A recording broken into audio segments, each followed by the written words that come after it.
تو جب میری شادی ہوئی تو میرے ہسبینڈ یعنی پاسٹر ریاض صادق خدمت میں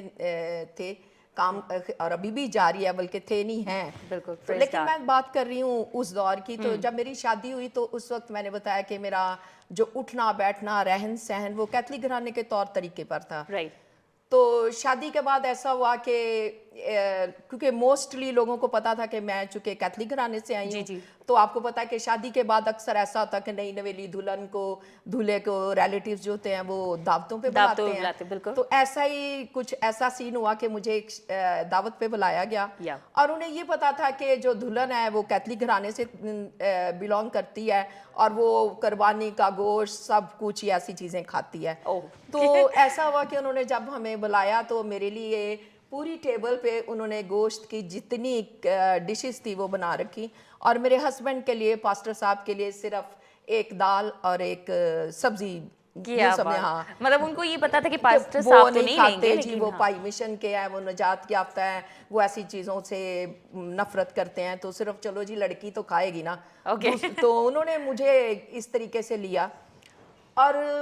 میں یہی کہوں گی کہ یہ سارا پاک روح کا کمال ہے، کیونکہ اگر ہم توبہ کرتے ہیں خدا ہم کو قبول کرتے ہیں تو وہ بھی پاک روح قائل کرتا ہے. تو جب ہم دونوں تیار ہو کر گئے اپنی ماں کے ساتھ اس گھرانے میں انٹر ہوئے تو میں نے دیکھا کہ مختلف قسم کی ڈشز لگی ہوئی ہیں، اور جب ہم بیٹھے تو انہوں نے کہا چلو بھی شروع کرو، چل کڑیے اے نہ تو دال کھانی ہے نہ سبزی کھانی، تو ہے ساریاں چیزاں کھا.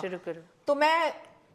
میں کیا بتاؤں کہ میں ابھی بھی اتنی شکر گزار ہوں خداوند کے نام کو جلال پاک روح کی کہ جس نے مجھے اس وقت چن لیا. ایک دم جبکہ میں نے پہلے بتایا کہ میں تو ان چیزوں کو مانتی تھی، کھا پی لیتے تھے، تو ایسا ہوا کہ جب انہوں نے مجھے کہا تو ایک دم پاک روح نے مجھے چاروں طرف سے گھیر لیا. چاروں طرف سے جب گھیرا تو میری کہتے ہیں جب پاک روح آ جاتا ہے تو دلیری آ جاتی ہے. جیسے پطرس کے بارے میں کہا جاتا ہے کہ اس نے انکار کیا، لیکن جو ہی روح پاک سے معمور ہو گیا تو آپ نے دیکھا کہ کس دلیری کے ساتھ وہ کلام سناتا ہے. تو میرے ساتھ بھی ایسا ہی ہوا کہ جب میں نے